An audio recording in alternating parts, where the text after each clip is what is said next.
اعوذ باللہ من الشیطان الرجیم بسم اللہ الرحمن الرحیم السلام علیکم ورحمۃ اللہ وبرکاتہ۔ مسجد حاضہ کے انتظامیہ کمیٹی کے صدر، تمام اراکین، اس مسجد کے خطیب امام و مؤذن، معزز حاضرین اکرام، بزرگان ملت، نوجوان ساتھیوں، عزیزان ملت، ماہ رمضان کے دوسرے دہے میں شروع ہو چکا ہے۔ پہلا دہا رحمت کا ختم ہو چکا، اب دوسرا دہا مغفرت کا چل رہا ہے۔ ابھی ہم تمام کو اس بات کا پتہ نہیں ہے کہ پہلے دہے میں جو اللہ نے ہم کو توفیق دی، اس کی بنا پر ہم نے روزے رکھے، تراویح کی نماز پڑھی، رات میں شب بیداری کی، قرآن کی تلاوت کی، کیا اس سے رحمت پوری ہوئی یا نہیں ہوئی ہم کو پتہ نہیں۔ اللہ ہم کو موقع دے رہا ہے، یہ دوسرا دہا ماہ مبارک رمضان کا ہے، مغفرت کا، تاکہ ہم پہلے دہے سے زیادہ اپنی کمر کو کس لیں اور عبادتیں ہم نے پہلے دہے میں کی اس سے زیادہ کرنے کی کوشش کریں۔ میرے عزیز دوستوں اور بزرگوں، اللہ سبحانہ و تعالیٰ قرآن کریم میں ارشاد فرماتا ہے کہ ہم کو روزے رکھنے کا حکم دیا گیا، اس لیے کہ پہلی قوموں پر بھی روزے فرض کیے گئے تھے، اور روزے رہنے کا مقصد یہ بتایا گیا۔ علماء کرام نے قرآن کریم کی اس آیت مبارک کی تفسیر میں لکھا، اس کا ترجمہ کیا کہ اللہ یہ چاہتا ہے کہ ہم متقی بن جائیں۔ علماء کرام نے یہ بتایا کہ جب مسلمان روزہ رہتا ہے تو اس کا بھوک اور پیاس سے دور رہنا، اس کو بھوکا رکھنا یہ اصل مقصد نہیں ہے۔ اس کو کھانے سے دور رکھنا، اس کو پانی سے دور رکھنا، یہ روزے کا مقصد نہیں ہے۔ روزے کا مقصد یہ ہے کہ انسان میں تقویٰ پیدا ہو۔ روزے کا مقصد یہ ہے کہ انسان میں اس کی سوچ اور فکر میں ایک اعتدال پیدا ہو۔ روزے کا مقصد یہ ہے کہ انسان اپنی حیوانیت کو چھوڑے اور اس کے مزاج میں، اس کے عمل میں ایک اعتدال پیدا ہو۔ اور علماء کرام نے لکھا کہ جو چیز ہم کو تقویٰ اختیار کرنے سے روکتی ہے، اس چیز کو ہم کو چھوڑنا ضروری ہے۔ جو چیز ہم کو متقی بنانے سے روکتی ہے یا زہر کا کام کرتی ہے، اس کو چھوڑنا ضروری ہے۔ جو راہیں ہم کو دنیا کے دلدل میں پھنسا دیتی ہیں، دنیا کے آرام میں اور اس کے علائش میں پھنسا دیتی ہیں، ان راستوں کو چھوڑنا ضروری ہے تاکہ ہم متقی بن جائیں۔ اور یہی مقصد روزے کا ہے۔ روزے کا مقصد یہ نہیں ہے کہ ہم دن میں 15 گھنٹے یا 16 گھنٹے یا 13 گھنٹے بھوک اور پیاس کا شکار ہو جائیں۔ اسی لیے جلال الدین رومی رحمۃ اللہ علیہ نے کہا تھا کہ اپنے جسموں کو بھوکا رکھو۔ اس ماہ مبارک میں اپنے جسموں کو بھوکا رکھو اور اپنی روح کو غذا دو۔ اور روح کو غذا ملتی ہے تقوی سے، روح کو غذا ملتی ہے صبر سے، روح کو غذا ملتی ہے اللہ کے خوف سے، روح کو غذا ملتی ہے کہ ہم اللہ کے بتلائے ہوئے راستے پر چلیں۔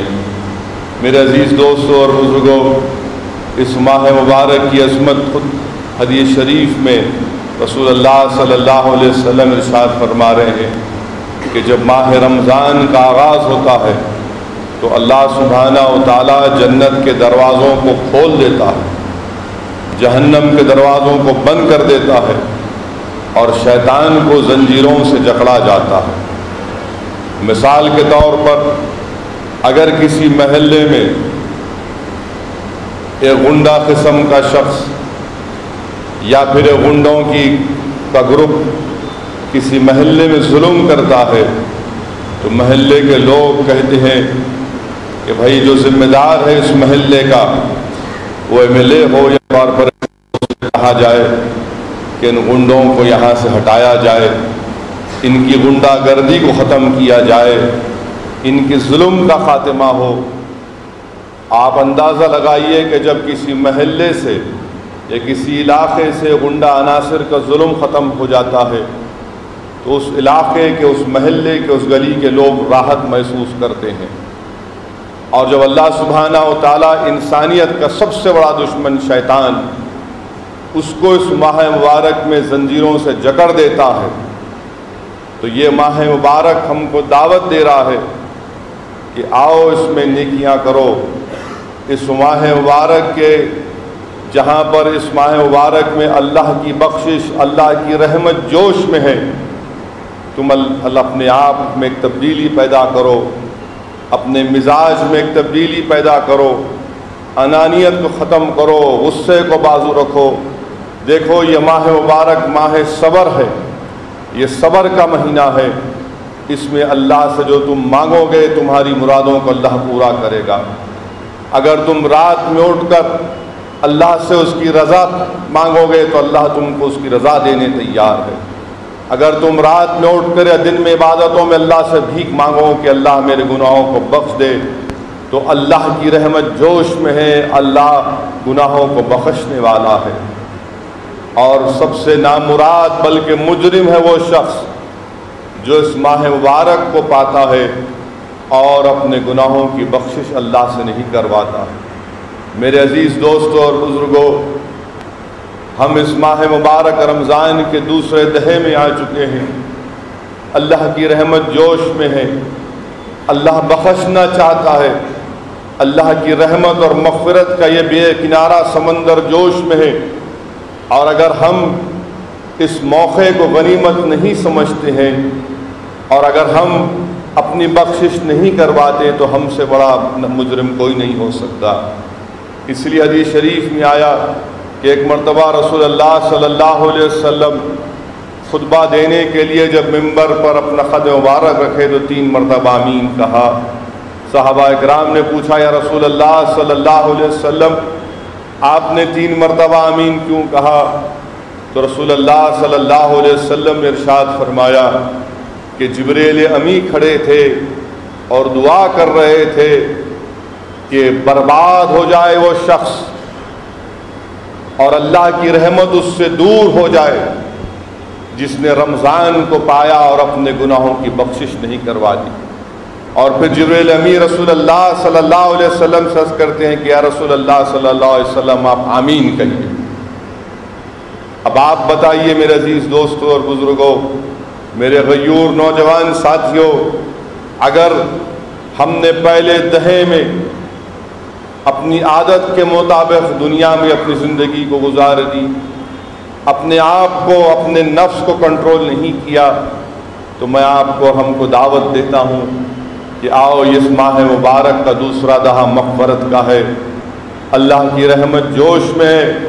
ورنہ یاد رکھو اگر ہم اس ماہ مبارک میں اپنے گناہوں کی بخشش نہیں کروائیں گے تو جبریل امین دعا کر رہے ہیں کہ اللہ کی رحمت اس سے دور ہو جائے جس نے رمضان کو پایا اور اپنے گناہوں کی بخشش نہیں کروا لی، اور اللہ کے رسول صلی اللہ علیہ وسلم آمین کہہ رہے ہیں۔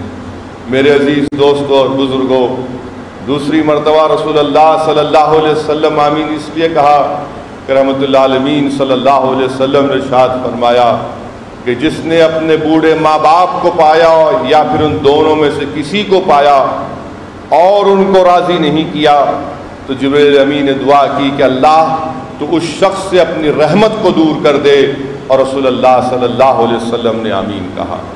اسی لیے میرے عزیز دوستوں اور بزرگوں، اس ماہ مبارک میں ہم کو اللہ کو راضی کرنا ہے، توبہ کرنا ہے، اللہ سے بھیک مانگنا ہے، روزے رکھنا ہے۔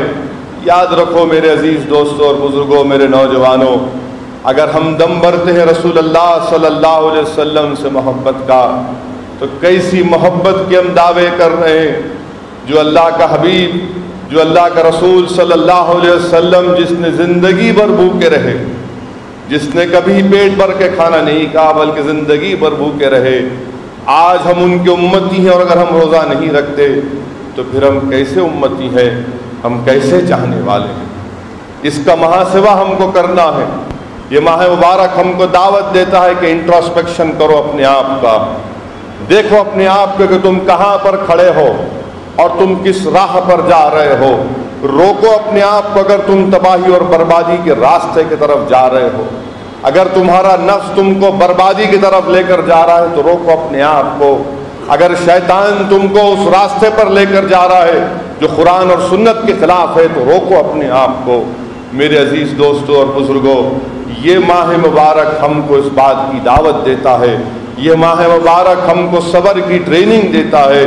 میرے عزیز دوستوں اور بزرگوں، اسی لیے اللہ کے رسول صلی اللہ علیہ وسلم نے ارشاد فرمایا کہ جس نے اس ماہ مبارک کو پایا اور اپنی بخشش نہیں کروا لی تو پھر اس نے کیا پایا؟ میرے عزیز دوستوں اور بزرگوں، ہم اس ماہ مبارک کے دوسرے دہے میں ہیں، مغفرت کے دہے میں ہیں. اور پھر اس ماہ مبارک کے تعلق سے حدیث شریف میں آیا، حدیث قدسی ہے کہ انسان اگر نیکی کرتا ہے تو اس کی جزا اللہ 10 گنا سے 700 گنا تک دے سکتا ہے. مگر جو روزہ رکھتا ہے، جو روزہ دار ہے، اس کی جزا صرف اللہ دینے والا ہے. اس کی جزا صرف اللہ دینے والا ہے. اور جب روزہ دار کی جزا اللہ دینے والا ہے تو بتائیے اس کا مقام اور مرتبہ کیا ہوگا. حدیث شریف میں آیا، اللہ کے رسول صلی اللہ علیہ وسلم نے فرمایا کہ جو روزہ رکھتا ہے اور جب انسان 12-13 گھنٹے کھانا نہیں کھاتا، پانی نہیں پیتا، تو اس کے معدے کی وجہ سے اس کے منہ سے بس وہ نکلتی ہے. مگر اللہ کے رسول صلی اللہ علیہ وسلم نے فرمایا کہ نہیں، اللہ سبحانہ و تعالیٰ کو روزہ دار کی منہ کی بو مشک سے زیادہ عزیز ہے. رسول اللہ صلی اللہ علیہ وسلم نے ارشاد فرمایا کہ روزہ دار کو 2 خوشخبریاں ہیں. ایک جب روزہ دار روزہ کھولتا ہے، اور دوسرا جب اس کو اللہ کا دیدار کرایا جائے گا. دوسرا جب اس کو اللہ کا دیدار کرایا جائے گا. میرے عزیز دوستوں اور بزرگوں، اندازہ کریے کہ اس دن جب حساب کتاب کا دن ہوگا اور اس دن اللہ کا دیدار روزہ داروں کو کرایا جائے گا. حدیث شریف میں آیا کہ جنت میں ایک ایسی جنت ہے جس کا نام ریان ہے، وہ صرف روزہ داروں کے لیے ہے. اور حساب کتاب کے دن پکار پکار کر کہا جائے گا کہ جو روزہ دار ہیں اس میں جاؤ، اور جو روزہ دار نہیں ہے اس میں نہیں جا سکتے. میرے عزیز دوستوں اور بزرگوں، اسی لیے اللہ نے ہم کو ایک بہترین موقع دیا کہ ہم اس ماہ مبارک میں صبر کی ٹریننگ حاصل کریں. ہم اپنے گناہوں کی بخشش اللہ سے کروا لیں. اللہ کی رحمت جوش میں ہے. مجھے یہاں پر حضرت عبداللہ شاہ صاحب قبلہ محدث دکن یاد آ رہے ہیں. انہوں نے اپنی کتاب میں لکھا کہ جو شخص ماہ رمضان میں روزے نہیں رکھتا، یا قرآن کی تلاوت نہیں کرتا، یا تراویح نہیں پڑھتا، تو اللہ اس سے ناراض ہے. اس لیے اللہ اس کو اس رحمت سے محروم کر دیا. میرے عزیز دوستوں، میرے نوجوانوں، اگر یہ چیز ہم کر رہے ہیں تو اللہ کو راضی کرو. اللہ کو راضی کرو. دیکھو وہ 12 دن جا چکے، کوئی بات نہیں، مگر آج کا دن تمہارے پاس ہے. کل جو چلا گیا واپس آنے والا نہیں ہے. ابھی ہم نے خطیب اس مسجد کے خطیب سے سنا کہ انہوں نے سلسلہ قادریہ کا ذکر کیا. شیخ عبد القادر جیلانی رحمۃ اللہ علیہ نے ارشاد فرمایا تھا کہ جو گزر چکا واپس آنے والا نہیں ہے، جو کل آنے والا ہے اس کا یقین نہیں ہے کہ تم اور ہم زندہ رہو گے یا نہیں رہو گے. مگر جو آج کا دن ہے اس کی قدر کرو. آج ہی سے اپنے آپ کو اپنے نفس سے کہو کہ اب میں اللہ کی نافرمانی نہیں کرنے والا. اب میں اللہ کی نافرمانی نہیں کرنے والا ہوں. میں اپنے آپ کو اسلام اور دین کے بتائے ہوئے راستے پر چلوں گا. میرے عزیز دوستوں اور بزرگوں، حدیث شریف میں آیا کہ مال کی کہ زکوٰۃ مال کی زکوٰۃ ہوتی ہے اور جسم کی زکوٰۃ روزہ۔ رسول اللہ صلی اللہ علیہ وسلم نے فرمایا کہ جسم کی زکوٰۃ روزہ ہے اور روزہ آدھا صبر ہے۔ رحمۃ اللہ علیہ نے فرمایا کہ روزہ آدھا صبر ہے۔ اسی لیے میرے عزیز دوستوں اور بزرگوں، یہ ماہ مبارک ہمارے سامنے ہے، یہ ماہ مبارک کی عظمتیں ہمارے سامنے ہیں، اس کی قدر کرو۔ نوجوانوں، میں تم سے بار بار اپیل کر رہا ہوں کہ اس ماہ مبارک کی قدر کرو، اور یہ بات کو بھی ہم کو سوچنا ہے کہ مغفرت کا دہا ہے اور رمضان کا مہینہ آتا ہے، تو ہم کو اس بات کو دیکھنا ضروری ہے کہ کیا ہمارا وزن بڑھا یا وزن کم ہوا۔ اکثر یہ ہوتا ہے کہ لوگ بڑی خوشی کے ساتھ کہتے ہیں ارے میاں ماشاءاللہ رمضان میں وزن بڑھ گیا میرا۔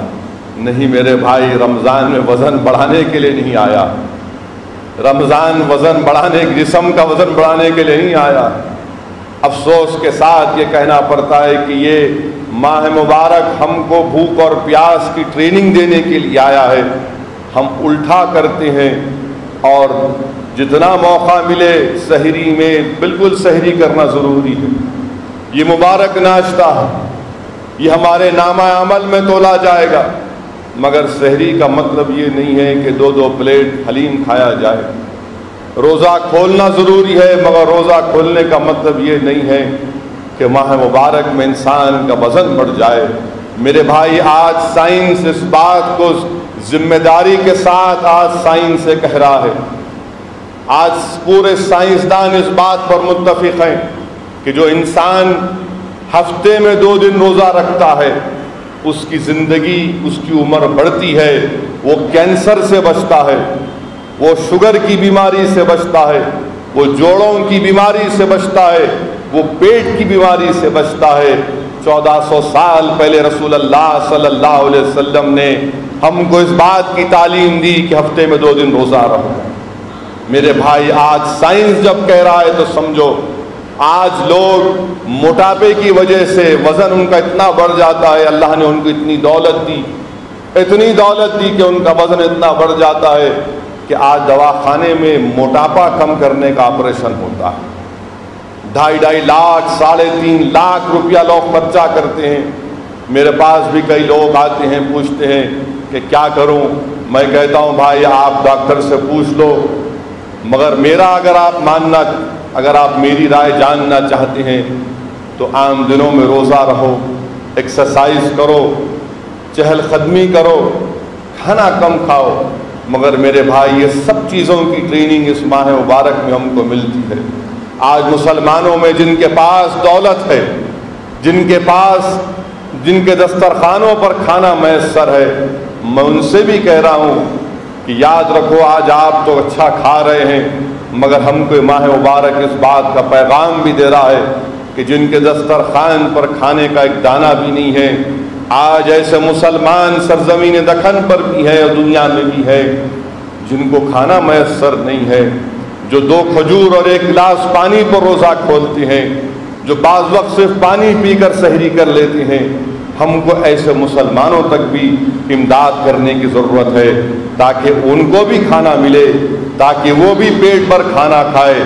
اس کا یہ مطلب نہیں ہے کہ رمضان آیا اور ہم لوگ اپنے گھر میں کہہ رہے ہیں کہ آج فلاں سحری میں یہ کھانا ہوگا، کل اس کے پاس ایسا کھانا ہوگا۔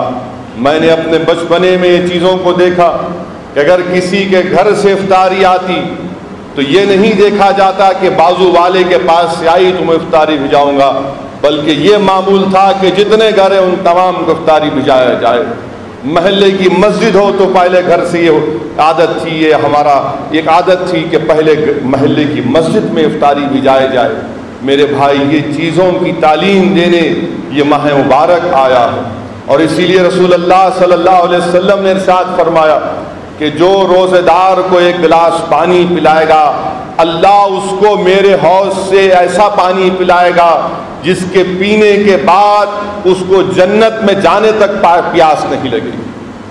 میرے بھائی، اسی لیے محبت کے مظاہرے کریے، رحم کے مظاہرے کریے، اور اگر ہم روزے سے ہیں تو ہم کو رسول اللہ صلی اللہ علیہ وسلم نے حکم فرمایا کہ روزہ میں اگر ہے تو جھوٹ کو چھوڑنا پڑے گا، غصے کو چھوڑنا پڑے گا، گالی دینا چھوڑنا پڑے گا، اپنی آنکھوں سے ننگی چیزوں کو دیکھنا بند کرنا پڑے گا، اپنے کانوں کو بند کرنا پڑے گا فحش کلامی سننے سے، اور اگر کوئی گالی بھی دیتا ہے تو اس سے کہنا بھائی صاحب میں اس کا جواب نہیں دے سکتا کیونکہ میں روزے میں ہوں۔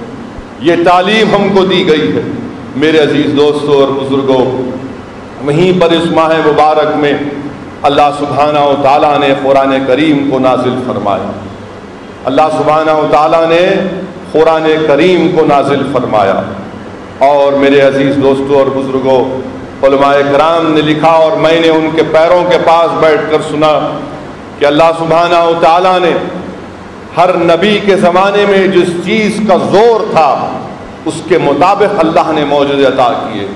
جس زمانے میں حضرت موسیٰ علیہ السلام آئے اس زمانے میں جادوگروں کا بڑا زور تھا، تو اللہ نے حضرت موسیٰ علیہ السلام کو عصائے موسیٰ دیا، یہ معجزہ دیا جو جادوگروں کے جادو کو ختم کر کے رکھ دیا۔ جس زمانے میں حضرت عیسیٰ علیہ السلام آئے وہ زمانہ فن طب کے عروج کا زمانہ تھا۔ حضرت عیسیٰ علیہ السلام اگر کسی نابینا کی آنکھوں پر اپنا ہاتھ رکھ دیتے تو اس نابینا کے آنکھوں میں بینائی آ جاتی۔ اور جس زمانے میں اللہ کے رسول صلی اللہ علیہ وسلم تشریف لائے وہ زمانہ فصاحت اور بلاغت کے عروج کا زمانہ تھا۔ عرب اپنے آپ کو بڑا سمجھتے تھے، وہ ساری دنیا کو عجمی گونگی سمجھتے تھے، تو اللہ نے فصاحت اور بلاغت کا شاہکار قرآن کریم کو نازل کیا، جو عربی زبان میں اس کو نازل کیا گیا۔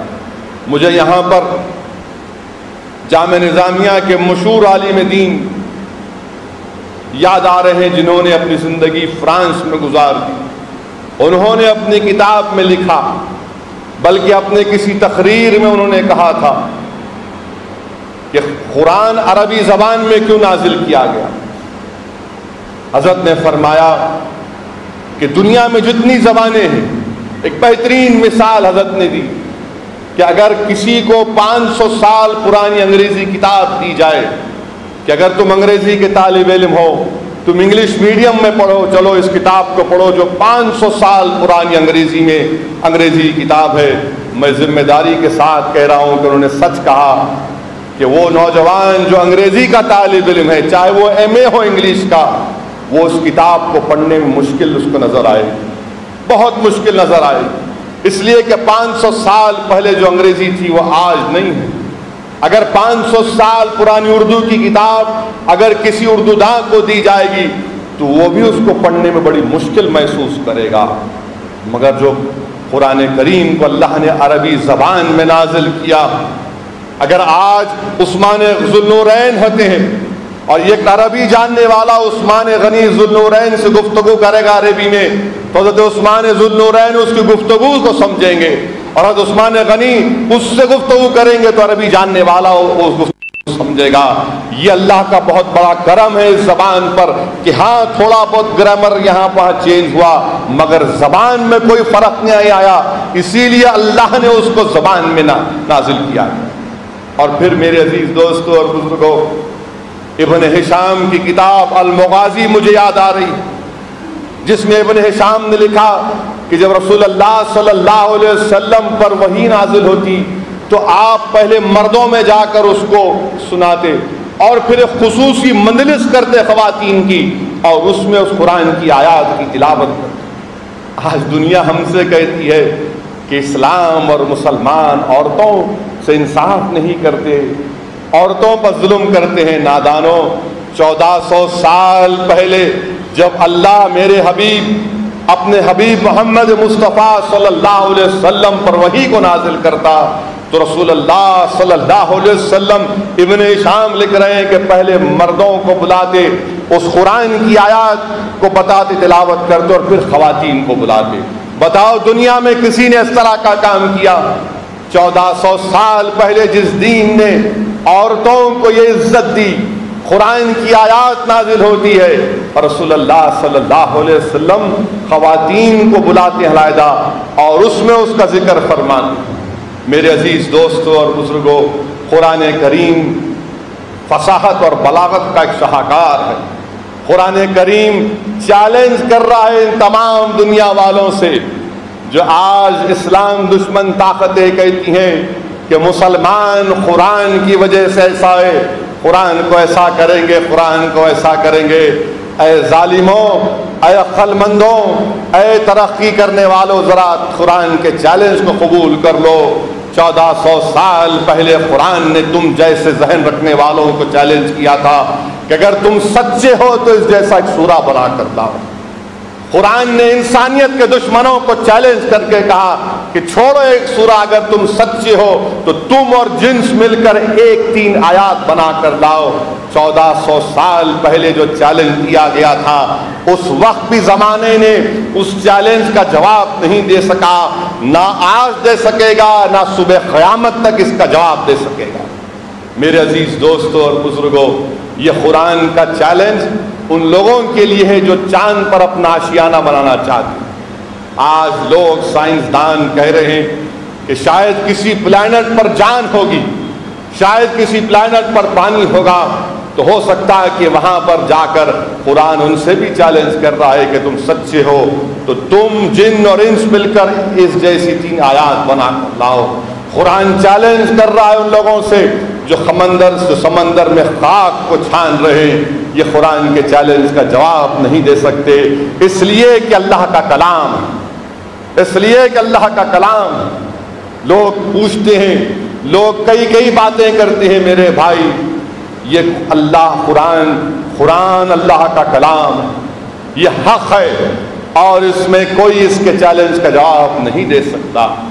اور رسول اللہ صلی اللہ علیہ وسلم نے ارشاد فرمایا کہ اللہ قرآن سے قوموں کو عروج دے گا، اللہ قرآن سے قوموں کو زوال دے گا۔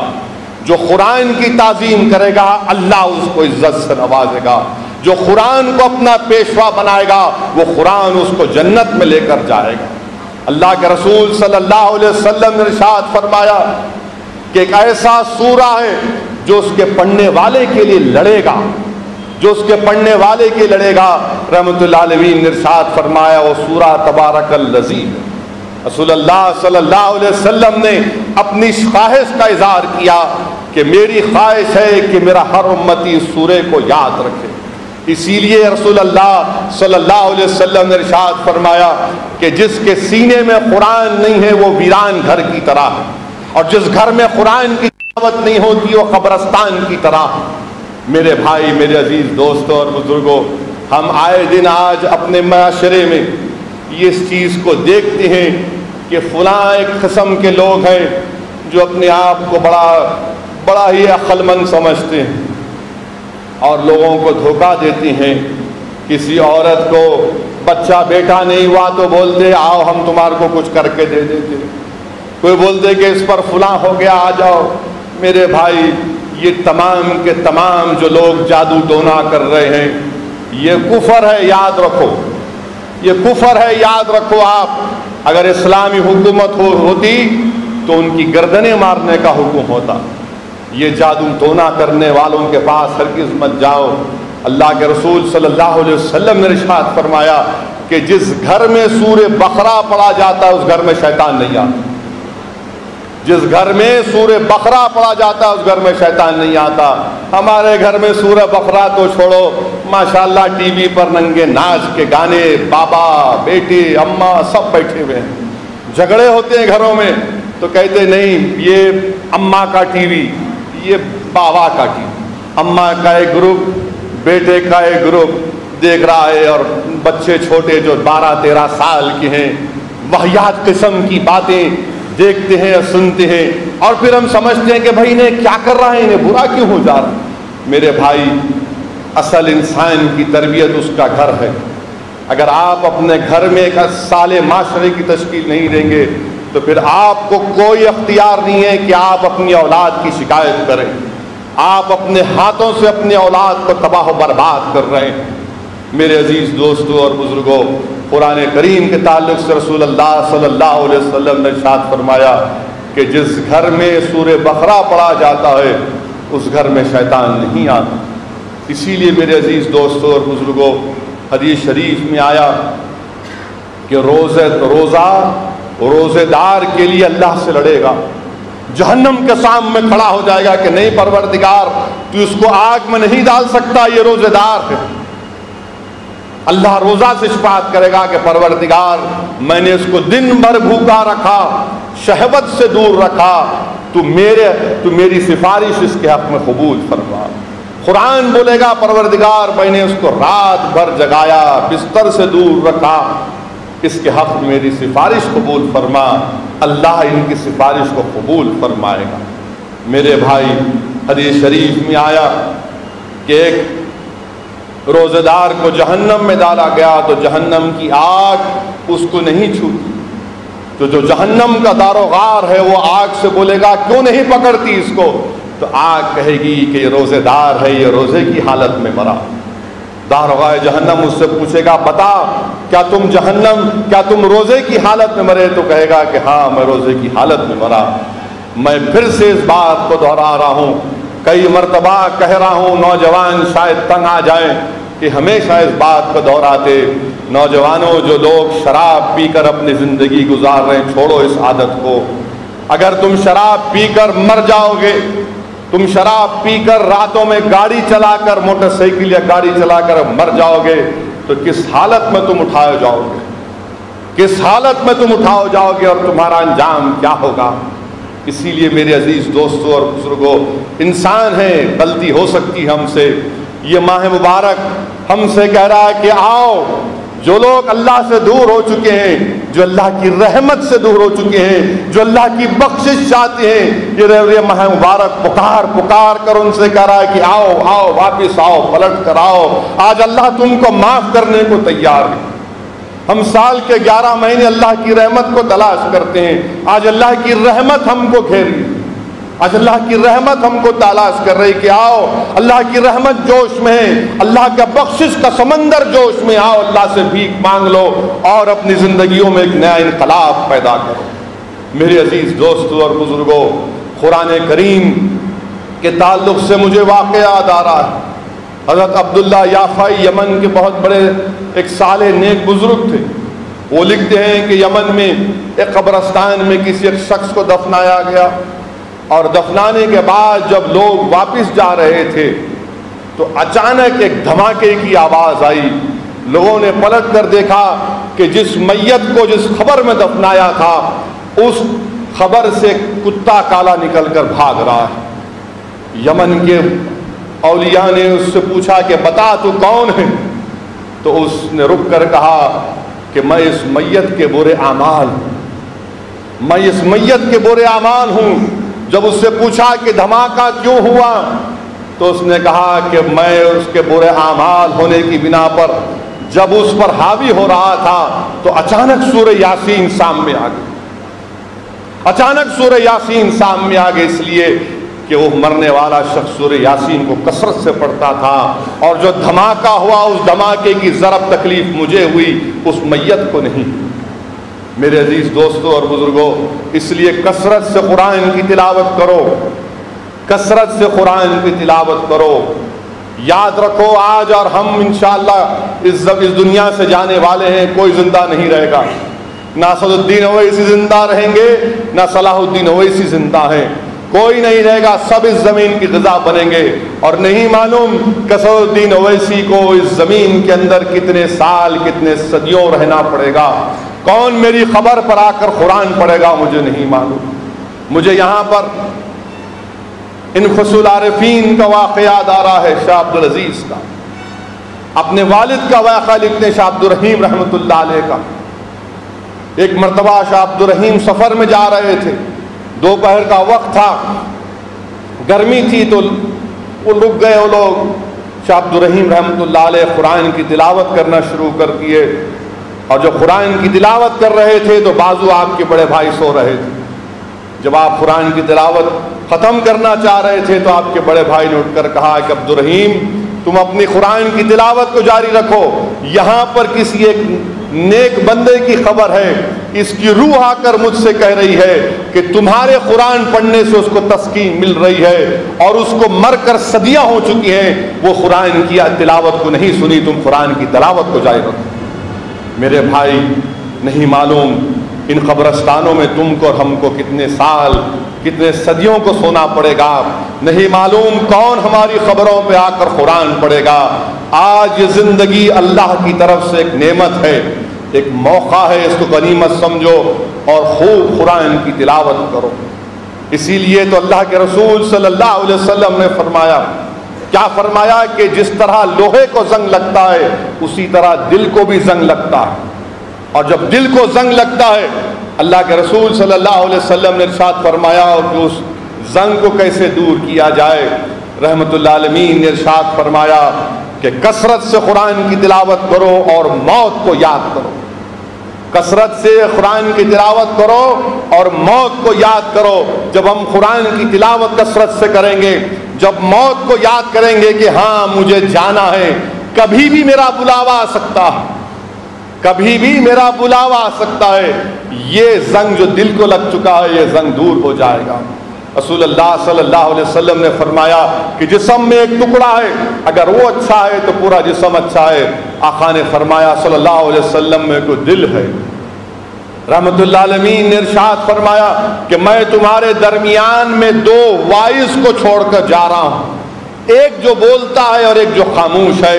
رحمت اللہ عالمین نے فرمایا جو بولتا ہے وہ قرآن ہے اور جو خاموش ہے وہ تمہاری موت ہے، بس تم دونوں کا لحاظ رکھو، بس تم دونوں کا لحاظ رکھو۔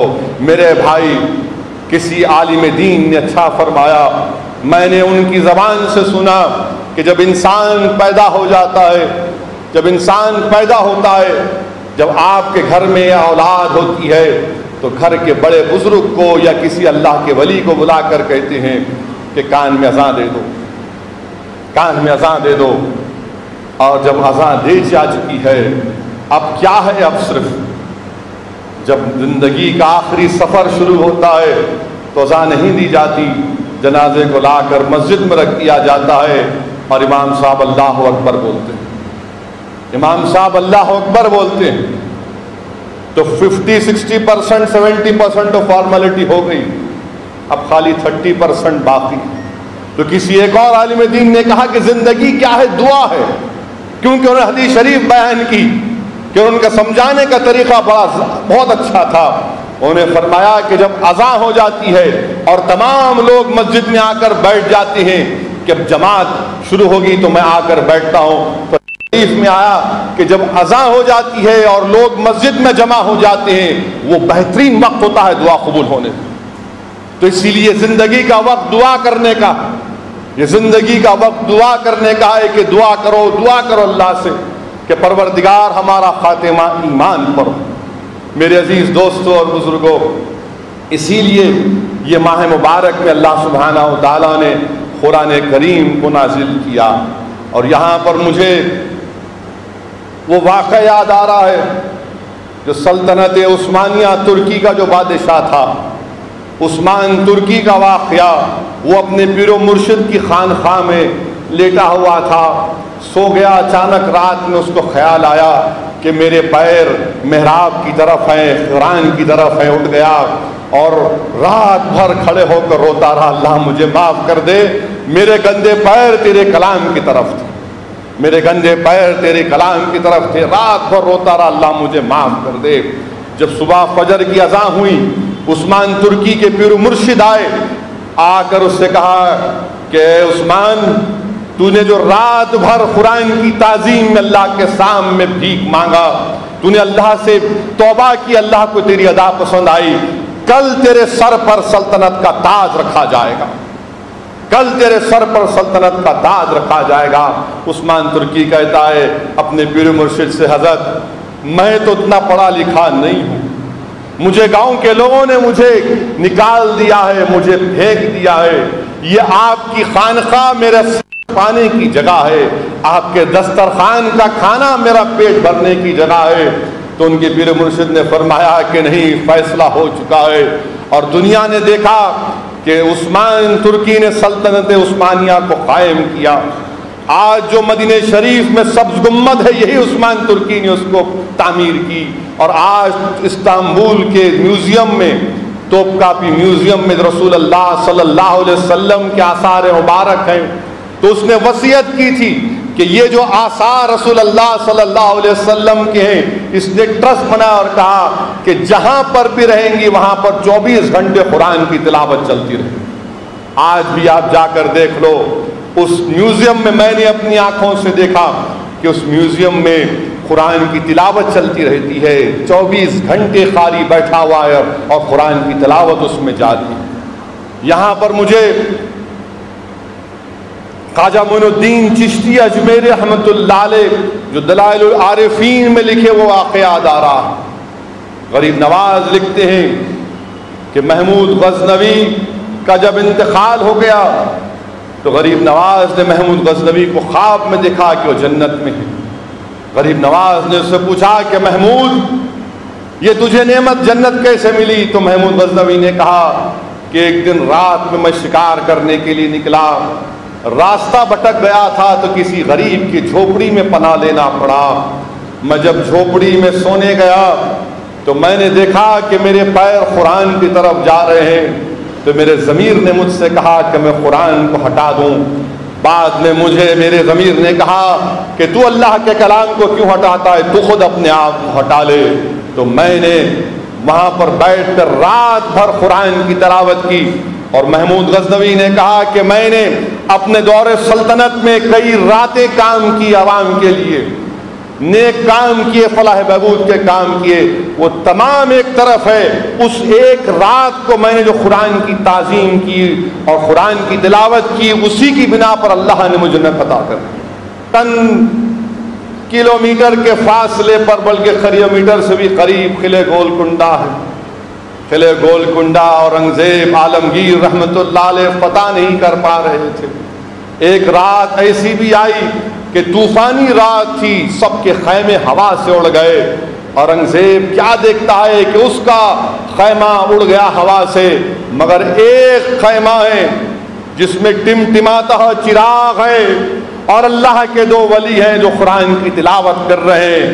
اورنگزیب صاحب دل آدمی تھا، وہ دوڑا ان کے پاس اور جا کر ان سے کہا کہ آپ اللہ کے نیک بندے ہیں، طوفان ہے، ہوا ہے، مگر آپ کا چراغ جل رہا ہے اور آپ قرآن کی تلاوت کر رہے ہیں، آپ اللہ کی بارگاہ میں میری کامیابی کے لیے دعا کریے۔ ان اللہ کے نیک بندوں نے اورنگزیب رحمت اللہ علیہ کی کامیابی کے لیے دعائیں کی۔ وہ کون تھے جن کو آپ اور حضرت یوسفین کے نام سے جانتے؟ وہ اللہ کے نیک بندے تھے، ولی تھے، انہوں نے دعا کی، اللہ نے ان کی دعا کو قبول کیا۔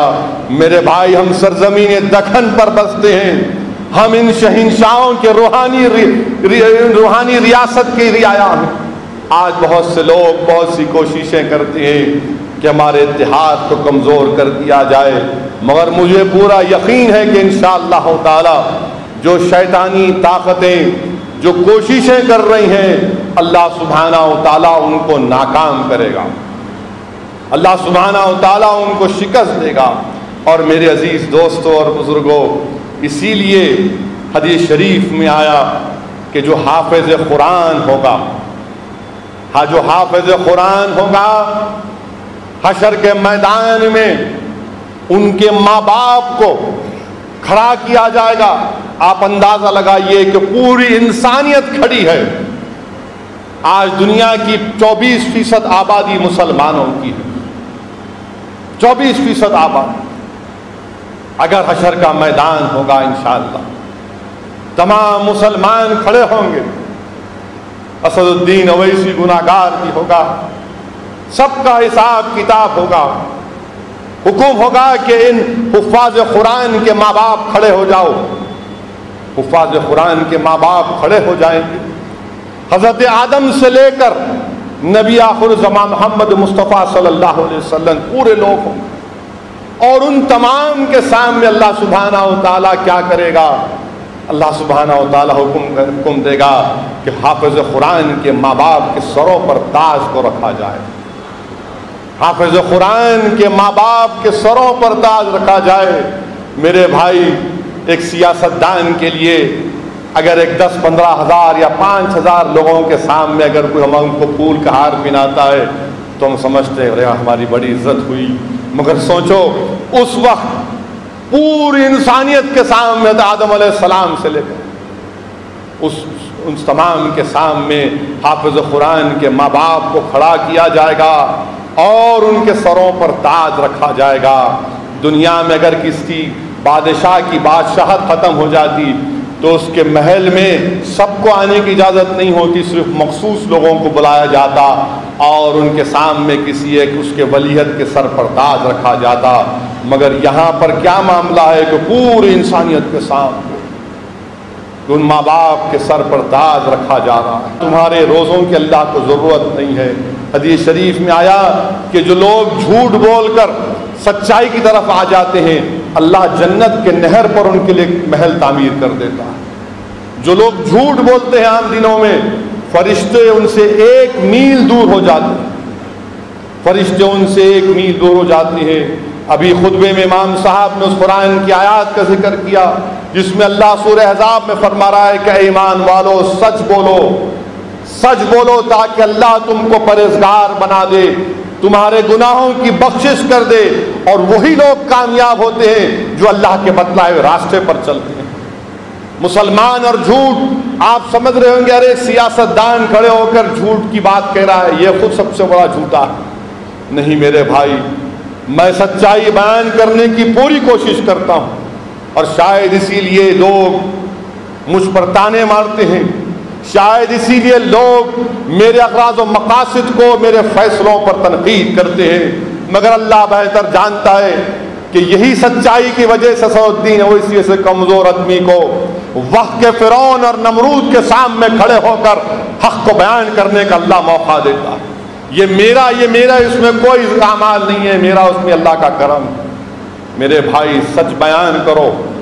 رسول اللہ صلی اللہ علیہ وسلم جب نبوت کا اعلان کیے اور جب پہلے دن مکے کی وادیوں میں کھڑے ہو کر کہا کہ اے مکے والو سنو، اگر میں تم سے کہوں کہ پہاڑ کے پیچھے سے حملہ ہونے والا ہے تو کیا تم میری بات پہ یقین نہیں کرو گے؟ تو سب مشرکین نے کہا کہ ہاں محمد صلی اللہ علیہ وسلم آپ سچے ہیں، آپ کبھی جھوٹ نہیں بولے، آپ سچے ہیں، آپ کبھی جھوٹ نہیں بولے۔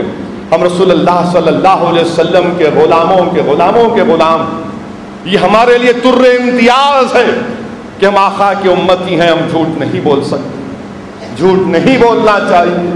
ابو سفیان قیصر روم کے دربار میں ہے اور روم کا بادشاہ ابو سفیان سے پوچھتا ہے جا آپ نے اس وقت تک اسلام کو قبول نہیں کیا تھا کہ بتاؤ کہ جو شخص نبوت کا دعویٰ کرتا ہے کیا وہ جھوٹ بولتا ہے؟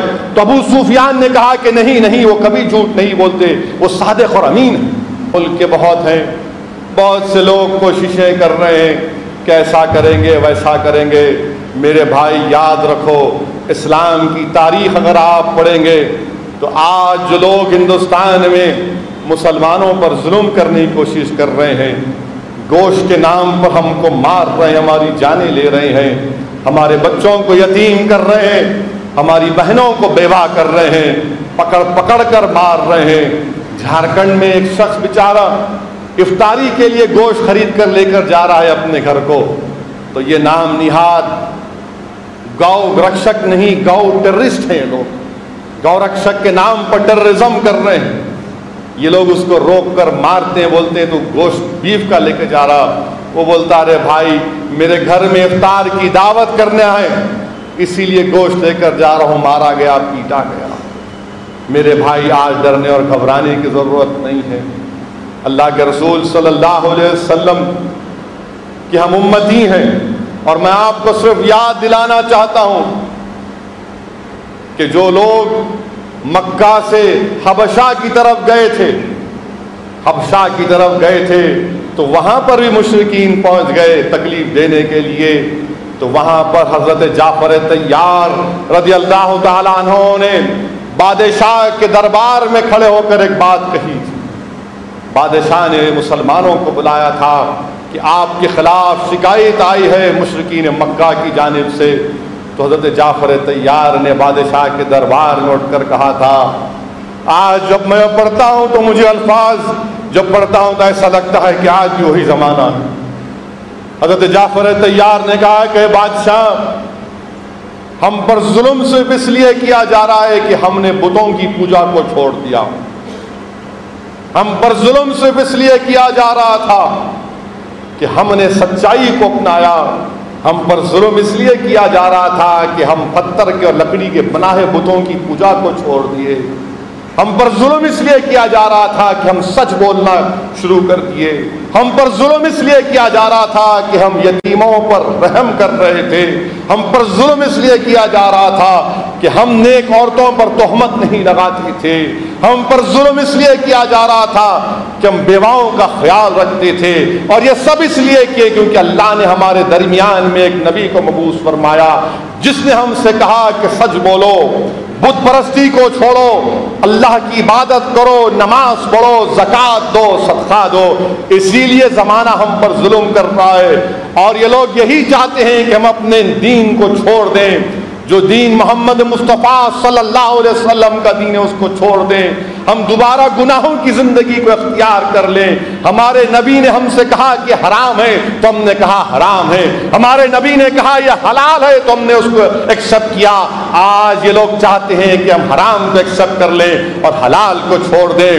تو پھر بادشاہ حبشہ کے بادشاہ نے کہا کہ تمہارے نبی پر جو قرآن کی آخری کتاب نازل ہوئی اس کی آیات پڑھ کر سناؤ۔ جعفر طیار نے سورہ مریم کی آیات کی تلاوت کی۔ جعفر طیار نے کہی تھی حضرت عیسیٰ نے ہم کو خوشخبری دی تھی کہ نبی آخر زمان ہے، اور کہتا ہے کہ اعلان کرتا ہے کہ میں حق پر، آج بتا دو دنیا کو کہ میں رسول اللہ صلی اللہ علیہ وسلم کے لائے ہوئے دین پر ایمان لاتا ہوں۔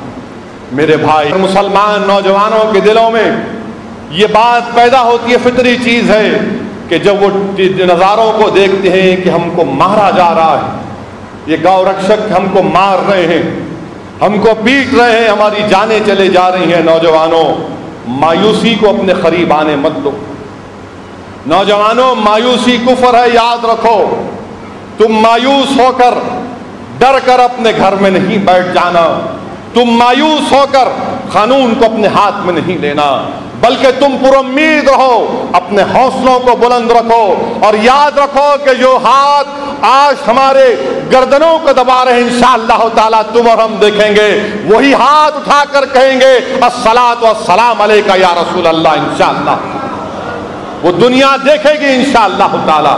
نوجوانوں ہم کو بزدلی کو قریب آنے نہیں دینا ہے، ہم رسول اللہ صلی اللہ علیہ وسلم کے امتی ہیں، ہم خوف کو اپنے قریب آنے نہیں دیں گے، ہم مایوسی کو اپنے قریب آنے نہیں دیں گے۔ نوجوانوں نا امیدی کفر ہے، یاد رکھو۔ اللہ قرآن میں فرماتا ہے لا تقنطوا من رحمت اللہ، کہ میری رحمت سے مایوس مت ہو۔ ہم اللہ کی رحمت سے مایوس نہیں ہیں۔ جو زمانہ ہم کو آزمانے کی کوشش کر رہا ہے، یاد رکھو اللہ کی راہ میں ہم نے اپنی جانوں کو کٹا دیا، اپنی گردنوں کو کٹا دیا، مگر ہم نے ظالموں کے آگے اپنے سر کو نہیں جھکایا۔ ہم اپنا ظالموں کے آگے نہ سر کو جھکائیں گے، نہ ظالموں کے ظلم سے نوجوان اپنے آپ میں ایک مایوسی کو پیدا کرے گا، بلکہ عزم اور حوصلے کے ساتھ ان ظالموں سے پنجہ آزمائی کرے گا، مقابلہ کرے گا، اپنے حق کے لیے لڑے گا۔ ہندوستان ایک جمہوریت ہے، اور جمہوریت ہم کو اس بات کی اجازت دیتی ہے کہ ہم اپنے مذہب پر چلیں، ہم اپنے حق کے لیے لڑیں، ہم انسان کی طرح زندگی گزاریں۔ ہم ہندوستان میں مسلمان ہیں اور مسلمان بن کر رہیں گے، ہم ہندوستان میں مسلمان ہیں اور انشاءاللہ مسلمان بن کر اپنی قبروں میں جائیں گے۔ ہم ظالموں کے ظلم کا مقابلہ کریں گے، جمہوری انداز میں کریں گے، ان کے ظلم سے ہم گھبرانے والے نہیں۔ تاریخ اسلام گواہ ہے میرے بھائی، تاریخ اسلام گواہ ہے۔ تلوار لے کر نکلے تھے، جب قرآن کو پڑھے تو آنکھ سے آنسو روا دوا ہو گئے۔ جب رسول اللہ صلی اللہ علیہ وسلم کے پاس خبر پہنچتی ہے کہ عمر بن خطاب رضی اللہ تعالیٰ عنہ ہاتھ میں تلوار لے کر آ رہے ہیں، تو حضرت حمزہ کہتے ہیں، فرماتے ہیں کہ اگر نیک ارادے سے آئے تو ٹھیک ہے، ورنہ پھر کچھ اور ہوگا۔ اللہ کے رسول صلی اللہ علیہ وسلم ان کی طرف نگاہ کر کے پوچھتے ہیں بتاؤ عمر کیسے آنا ہوا؟ تو فاروق اعظم عرض کرتے ہیں یا رسول اللہ صلی اللہ علیہ وسلم آپ کے ہاتھ پر ایمان لانے کے لیے آیا۔ اللہ کے رسول صلی اللہ علیہ وسلم جس وقت وہ اپنی بہن سے گرم گفتگو کر رہے تھے۔ علماء نے لکھا کہ اس وقت رسول اللہ صلی اللہ علیہ وسلم اللہ کی بارگاہ میں ہاتھ اٹھا کر دعا کر رہے تھے کہ اللہ 2 عمر میں سے ایک کو اسلام کی دولت سے مصرف کر دے۔ رسول اللہ صلی اللہ علیہ وسلم کے ہاتھ پر ایمان لاتے ہیں، اور کسی نے کیا خوب فرمایا کہ نگاہ نبی میں وہ تاثیر دیکھی، بدلتی ہزاروں کی تقدیر دیکھی۔ کسی نے کیا خوب فرمایا کہ حضرت فاروق اعظم کو توحید کا وہ شراب پلائی گئی، دنیا کی کوئی چیز کو اس نشے کو نہیں اتار سکتی۔ کہ کسی شاعر نے بڑا خوب اس کو بیان کیا کہ طیبات سے منگائی جاتی ہے، سینوں میں چھپائی جاتی ہے، توحید کے مے پیالوں سے نہیں نظروں سے، اور انشاءاللہ تعالی ہم مقابلہ کریں گے۔ ہو سکتا ہے کہ اسلام اسد الدین اویسی کی جان چلے جائے تو تم کو اللہ کا واسطہ تم اپنی آنکھ میں آنسو نہیں لاؤ گے، بلکہ تم اپنے حق کے لیے لڑتے رہو گے۔ یہ دنیا، یہ ظالم لوگ یہ سمجھ رہے ہیں کہ ہم کو مار کر، ہم کو پیٹ کر، ہم جانے لے کر یہ سمجھ رہے ہیں کہ ہم کو خوف پیدا کیا جائے گا۔ ارے ظالموں، تم ہماری تاریخ کو نہیں جانتے۔ ہم مکے کے نظاروں کو جانتے ہیں کہ جب ہمارے رسول رحمت صلی اللہ علیہ وسلم پر اونچ کی اجڑی ڈالی جاتی تھی، ہمارے نظروں میں وہ طائف کے نظارے بھی ہیں کہ خون میں اپنے آپ کو غسل کرنا پڑا رحمت اللہ علیہ صلی اللہ علیہ وسلم کو۔ ہم آج بھی جانتے ہیں کہ احد کے میدان میں میرے آقا محمد مصطفیٰ صلی اللہ علیہ وسلم کے دندان مبارک کو شہید ہونا پڑا۔ ہم آج بھی جانتے ہیں کہ حضرت حمزہ کے کلیجے کو چبایا گیا۔ ارے ہماری تاریخ بڑی پڑی ہوئی ہے، تمہارے ظلم سے تم ہمارے سیلے کھڑا کریں گے، کیونکہ ہندوستان ایک جمہوری ملک ہے۔ ہم یہاں پر کرایہ دار بن کر نہیں رہیں گے، ہم اپنا حق حاصل کر کے رہیں گے، ہم اپنے مسجدوں کو آباد کر کے رہیں گے، ہم اپنی شریعت پر چلیں گے۔ دنیا کی کوئی طاقت یا قانون ہماری شریعت کو ہم سے نہیں چھین سکتی، نہیں چھین سکتی۔ عدلیہ کا فیصلہ ہماری شریعت کو ختم نہیں کر سکتا۔ ارے ہماری فطرت میں شریعت ہے، ہماری سوچ اور فکر میں قرآن اور سنت ہے، یہ تم ہم سے چھین نہیں سکتے۔ یہی تو دولت ہمارے پاس ہے۔ کیا ہے تمہارے پاس اور میرے پاس؟ یہی تو چیز ہے جو دنیا ہم سے دولت چھیننا چاہتی ہے۔ نوجوانوں، یہ ایک عظیم سرمایہ ہے، یاد رکھو۔ یہ تمہارا سرمایہ نہیں ہے، یہ میرا سرمایہ نہیں ہے، یہ ہمارے بزرگوں کی قربانیوں کی وجہ سے ہم کو دولت ملی ہے، یہ ہمارے علماء کرام کی محنت اور جستجو کی وجہ سے ہم کو مقام ملا۔